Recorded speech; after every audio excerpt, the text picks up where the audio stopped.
Hello, welcome to another episode of the Fisher Fitness Coaching Podcast. I have absolutely no idea what episode this is. I'm going to take a guess at 74, 5? No, 80? Anyway, whatever episode it is, welcome. I haven't done one of these for a long time. I think the last one was about October, September. So yeah, as it's New Year's Eve, I thought I would get one done and talk about New Year's resolutions and New Year's goals and all that sort of stuff, and my take on it really, and my take on whether I think they are useful, whether they are a hindrance or can be potentially negative. Yeah, that's so I'm gonna chat about that for a bit. But yeah, I hope you had a good Christmas anyway. It's currently the 31st of December, about 5:30. Yeah, I thought I would. Yeah, I've got some time to kill. I'm going to my brother's later for a Thai takeaway and just to catch up.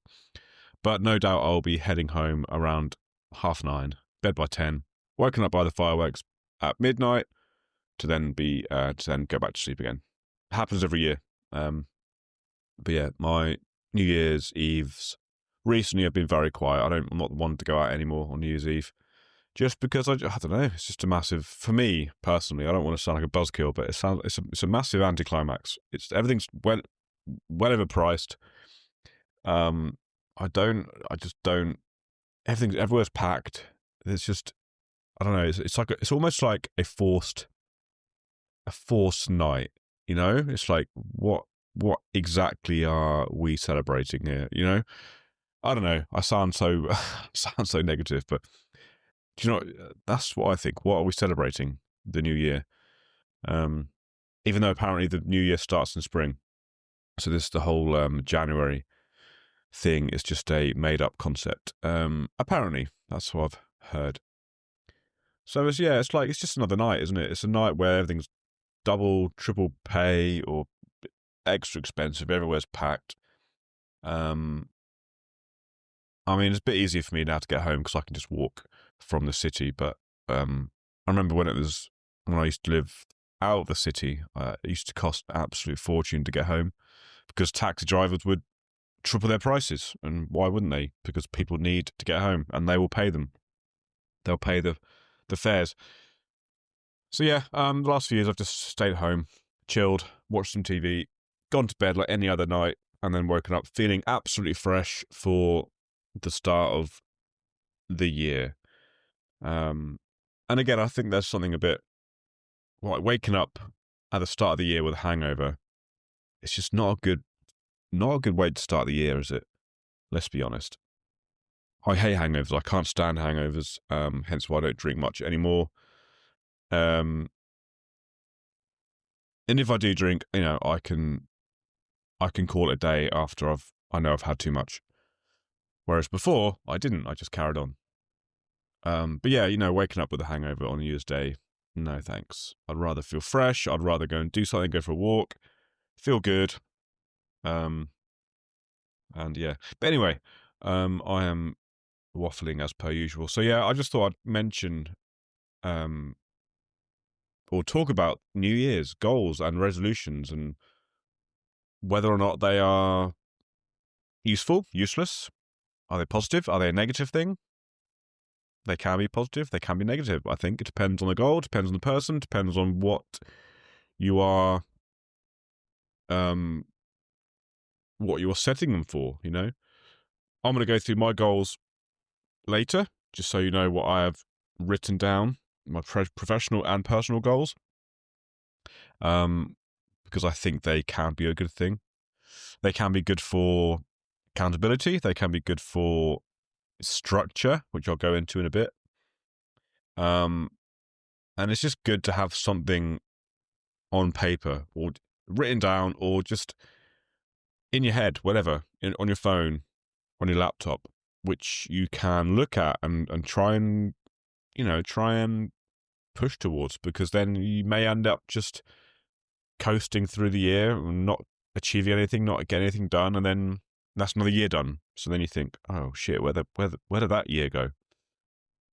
Um, so yeah, they can definitely be a good thing, I think. Because as humans, right, we need a metaphorical line in the sand. There's something powerful about having a clean break. And that new year thing, new chapter, it gives us the clean start, a clean slate to then almost forget about the past year that that's may that's might have been a bit shit and had a few bad things happen. So you can forget about it and you can think, right, new year, this year is going to be better. It's going to be this. It's going to be that. And I think it's a good way just to have a clean break, and like psychologically, a fresh start works. And then that creates momentum, and it's momentum that takes over from when motivation inevitably stops, because it will. You're motivated at the start of the year. You got some goals. You're gonna smash your goals. You're gonna do this. You're gonna do that. You're gonna hit the gym. You're gonna work towards that 6-pack, or you're gonna do whatever. And then there'll be a time, 3, 4, 5 weeks later, motivation will bugger off, and then you'll be like, oh man, I can't really be asked anymore. And that's why it's always good to start strong on New Year's, I think, because you get that momentum and it carries you through. And then, like I said, the momentum will help when motivation becomes low, because it will. It always does. So that's one reason. Another reason why it sort of forces honesty, right? Like January is it's the start of a year. It's the start of a new month. It sort of shines that brutal light, I suppose, on how how the last year went. You can think, right, January the 1st, this will be tomorrow, 2026. And then you can sort of almost reflect on how the year went. Did it go well? Did it go badly? What went well? What went badly? What didn't go as planned? Did your waistline increase? Did your bank balance, get pretty low? How are your energy levels? What happened at work? Your love life? You can't really hide from it. And that reflection is sometimes uncomfortable, but it's also useful. So, yeah, it can be helpful. In I mentioned before, it gives you that structure as well. Having goals, like setting goals, setting New Year's resolutions and goals, it gives structure. Most of the time, life's messy. If you think about work, social life, life is stressful, life is tiring. And having clear goals written down and thought about and written down gives direction. And if you have direction, you have that sort of roadmap. You have that roadmap sort of drawn out, and you can almost, follow it. You can follow the direction leading towards whatever goal you want to achieve. So I do think it provides structure. And instead of, aimlessly drifting along without any sort of direction, no focus on anything, and you sort of wonder why nothing's changed. Well, that's probably why, because you've got nothing in your head. You've got nothing to focus on.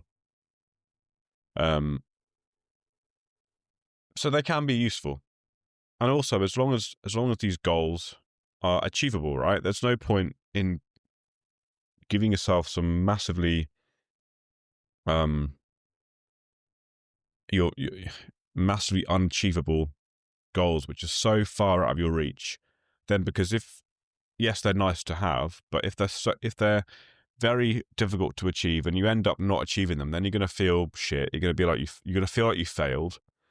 So as long as they're not easy to reach, because if they're too easy, then it's just not that motivating. You want something in between. And I'll go through mine in a sec, but I'm just going to go through why I think they're potentially negative and why they could be a bit shit sometimes. and this is quite controversial, I suppose, but it's because that's just my take on it. And something I want to do is put across my point of view a lot more, because I haven't been really doing that because I've been too afraid about what people think, and I don't really care anymore. I'm getting to the age where I just think I don't care what anyone thinks. It's my opinion. It's neither right or wrong. It's just my opinion, and I've always shied away from that. So not this time. But like January the 1st, it's not magic. It's just a day, and this is the controversial point of it. It's just another day. We don't wake up suddenly being or becoming this new person just because a date on the calendar has changed. Um, I don't know. There's just something about relying on New Year sort of motivation, inverted commas, relying on that sort of motivation you get from having from New Year's Day.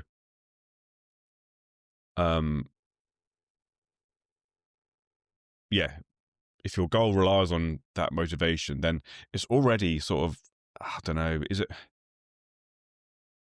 that really going to go well? Do you know what I mean? Um, that's the first take. And I don't know, most resolutions are pretty vague. For example, like, I don't know, this is a very popular one. I want to get in shape. I want to lose weight.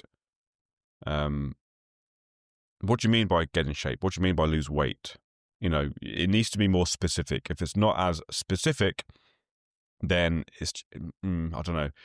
Again, and this is something I learned from my mentor. I sent him my goals, and he was like, flesh them out. What do you mean by this? And you mentioned that. What do you mean by that? Make it a bit more like paint the picture.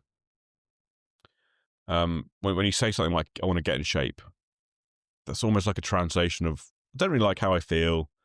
But at the same time, I haven't really thought this through enough, Like getting in shape. Well, what does getting in shape mean to you? Does it mean you want to see your abs for the first time? Do you want to build your chest? Do you want to feel amazing topless, ready for your first holiday of the year? When you say lose weight, do you want to stop your thighs from chafing? Do you want to be able to run a 5K? Do you want to be able to walk up the stairs without being absolutely knackered? Do you want to be able to chase your kids around the park and for longer than 1 minute? If you're vague, if your goals are vague, then you're likely to give, I guess, vague effort, I suppose, which leads to then vague results. And then you feel guilty for not achieving what you want to achieve. If you don't get in shape, whatever that means, if you don't lose weight, whatever that means, then you start blaming yourself. You start thinking, "Oh, I failed," instead of blaming the fact that your goals weren't that specific. They were too diluted, I suppose. And they also encourage like an all or nothing way of thinking, don't they? For example, like if your goal was to start a gym membership, go to the gym. And if you miss a workout, you think like, oh, my diet's ruined, or I should have gone to the gym today, but I didn't. So that means I've failed. I failed my goals. I failed the fact that I started my gym membership. So I think they encourage this all or nothing approach as well. Like I don't know, another good example, dry January. Now it's fine, like great. It's very, very popular doing dry January. But what happens when 1st of February comes around? I know exactly what happens. Anyone who's done dry January, they restrict so much they don't have any booze in January. By the time the 1st of February comes around, they think, amazing, I've smashed it. I'm going to go get smashed. And then they drink probably double the amount they would have done on a night if they hadn't have done dry January instead, which is a lot worse. So instead of doing dry January, just maybe drink a bit less, maybe. I don't know. Just like if you're going to give up, give up. But there's no point giving up for a month and then going back to what you were doing before, because what's that helped you achieve?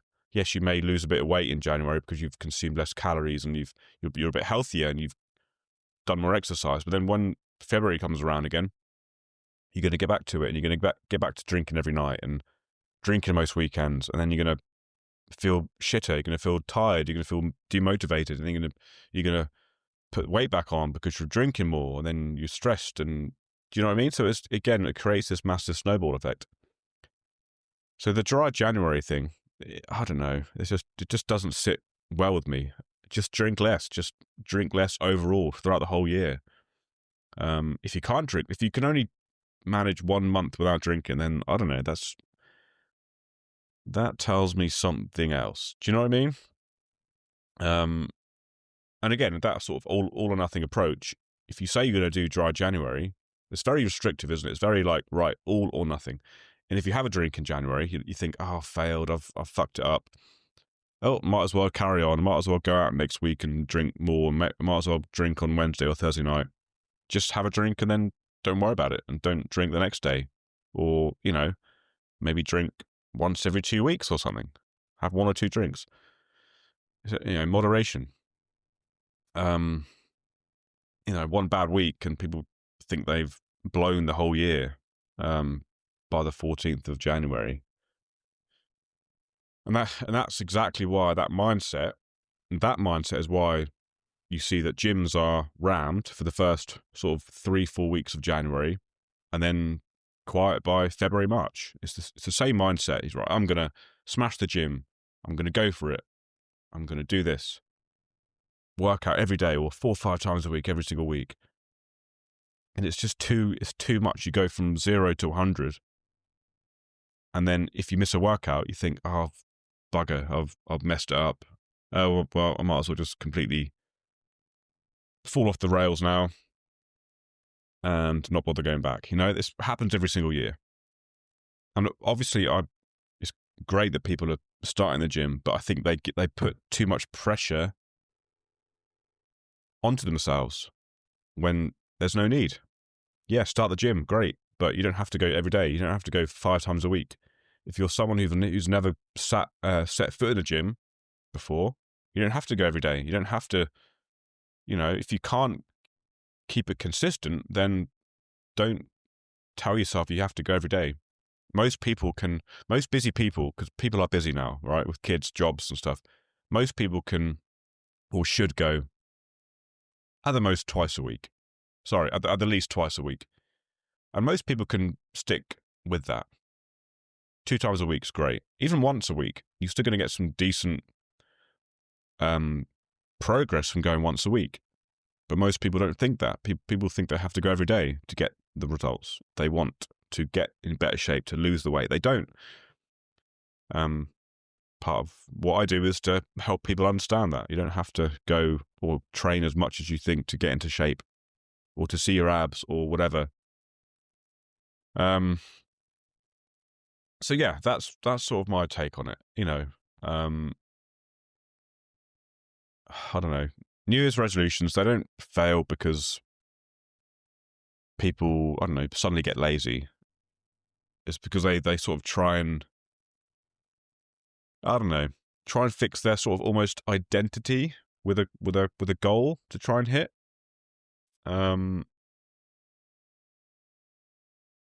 Yeah, that's sort of my take. Most resolutions, I think, are just really saying, I don't really like, who I've become, and I want to do something about it. But the problem is people set extreme targets to almost punish themselves back into someone they think they should be for whatever reason, Maybe they've spent, or maybe, maybe this, you can relate to this, I don't know. But maybe you've spent 2025 just becoming this person you don't really like. So you've gained weight, you're very unfit, you're unhealthy. So now you're thinking, right, 2026 is the time I change all that. But you're going to set yourself these sort of extreme targets, like harder workouts, strict diet, you know, um, no flexibility to do anything remotely fun, or, go out for delicious food every once in a while, or, have a few drinks every now and then. It's 0 to 100. It's like all or nothing, which can be uh, quite negative for a lot of people. All right. Um, and that doesn't sort of create change. It creates this burnout, I suppose. It creates this feeling of failure because it's just not sustainable. And I think if you need January or a new year, if you need that month to give you permission to change something, then I don't think it's actually discipline. I think it's I guess it's like, I don't know, a bit of confidence, knowledge, maybe. People waiting for this quote unquote right time, when really you can start a goal or resolution any time of the year, really. And because everyone else is doing it, everyone else writes down these goals or has these goals. Everyone's doing it. Everyone does it on a January the 1st.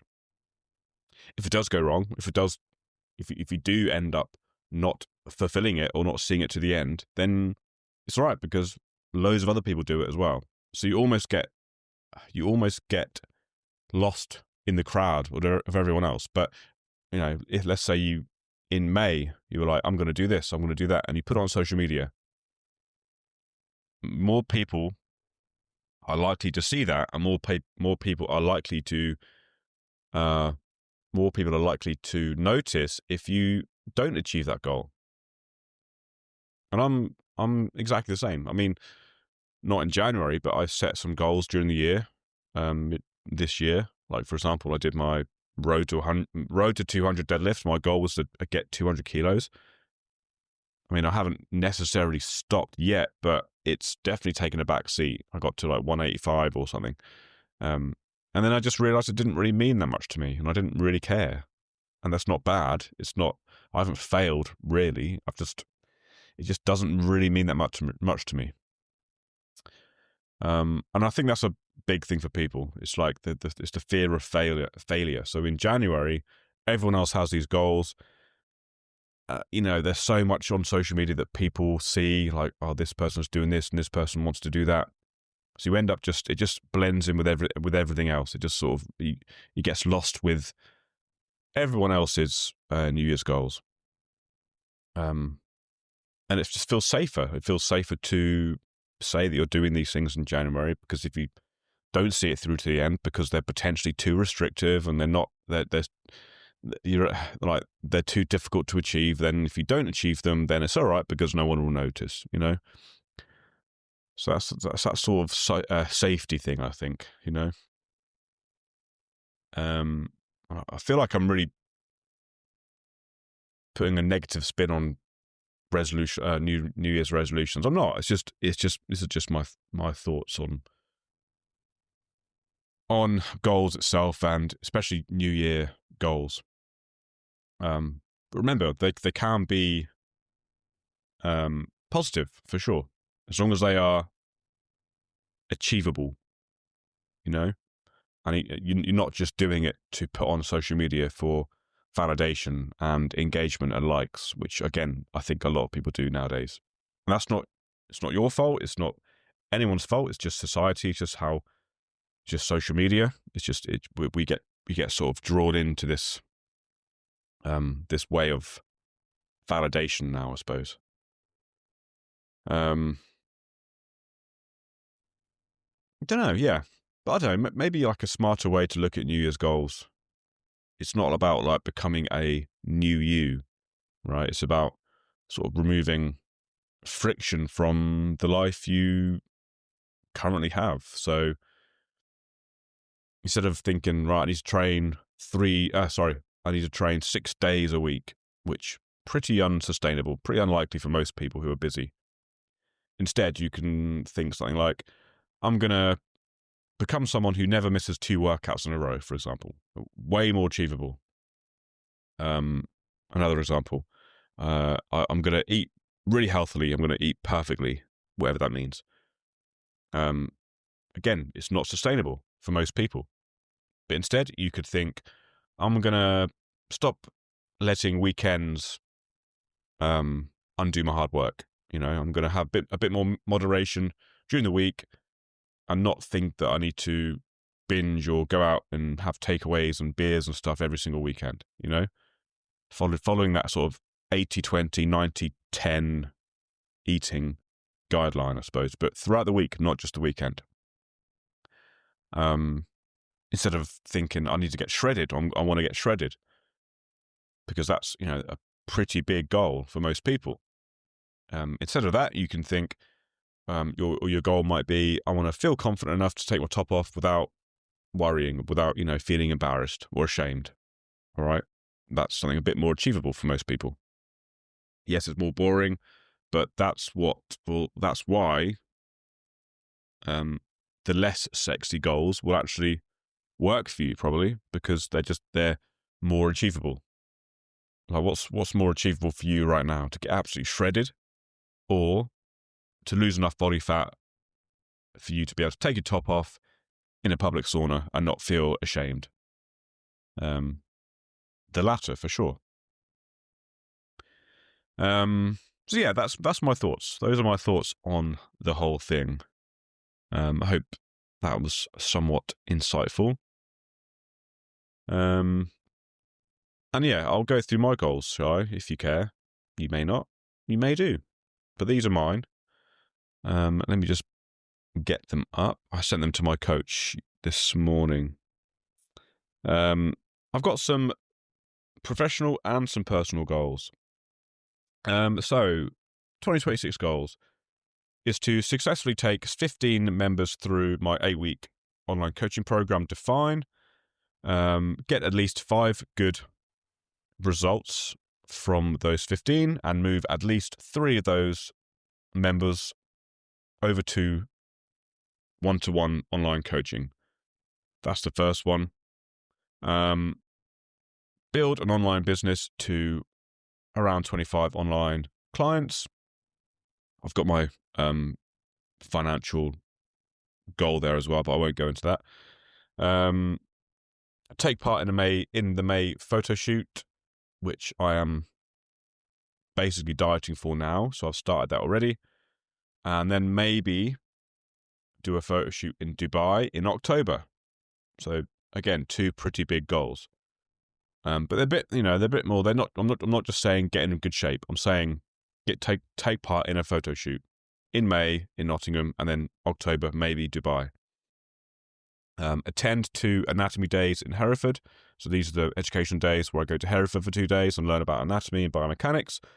My goal is to attend 2 more in 2026, and then to complete the exercise mechanic lab course, and then attend their practical day. And that's the Integra education, which sort of leads towards RTS, which is resistance training specialist.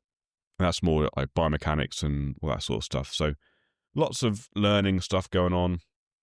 Those are my professional business goals. And then my personal goals is to consistently attend therapy to help with my mental health and all that kind of stuff. Go on 3 long weekend city breaks. Again, I've got the locations. I want to go to Norway, Denmark, and maybe Hungary. But again, I haven't completely figured that one out yet. And get out more, like meet new people. So do more things where I am in front of more people, not just sitting at home working from my office. Like, get out there and meet new people. Complete Run Norwich 10K in September. That's another. Again, it's more specific, right? It's not just I want to do runs. It's I want to complete the run. I want to do a 10K, in under 55 minutes, or at least beat what I did last year, which I think was 54 minutes. I want to get a new kitchen and bathroom for my house, another big goal. And I want to buy a nice car, specifically a Golf GTI, a new Golf GTI, because I think they're great, lovely cars. And I've never really had a nice car before, like a nice new car. Yes, I've had some decent, all right cars, but I've never treated myself to a nice one. I don't like having a new car. I wouldn't be bothered if I didn't, but it's just something to try and aim for. Anyway, those are my goals for 2026. And I think once you tell them to people, you tell, I don't know, me, social media, your followers, friends, family, your coach, whoever, then it becomes a bit more meaningful. Like you have more accountability then, because they can sort of hold you accountable. They can be like, right, you told me this now, so you're gonna try and achieve it. What are you gonna do to achieve it? Blah blah blah. Anyway, that is that. Those are my thoughts, and I'd be sort of interested to hear your thoughts on all that, and whether you agree, disagree, what you agree with, or what you disagree with. Yeah, let me know. Message me on Instagram or something. And yeah, we'll have a chat. But if you have any, moving swiftly on to a plug, if you have any goals for 2026, like you want to see your abs for the first time, you want to get into best shape of your life, you want to get lean for a holiday, you want to, I don't know, build some muscle, you want to feel better with your top off for 2026, and you actually mean it, then I can help you with that. So just let me know, and I will, we'll have a chat about more specific goals and what you want to achieve and why and all that kind of stuff. All right. But anyway, I'll leave it there. Thanks for listening, and Happy New Year to you.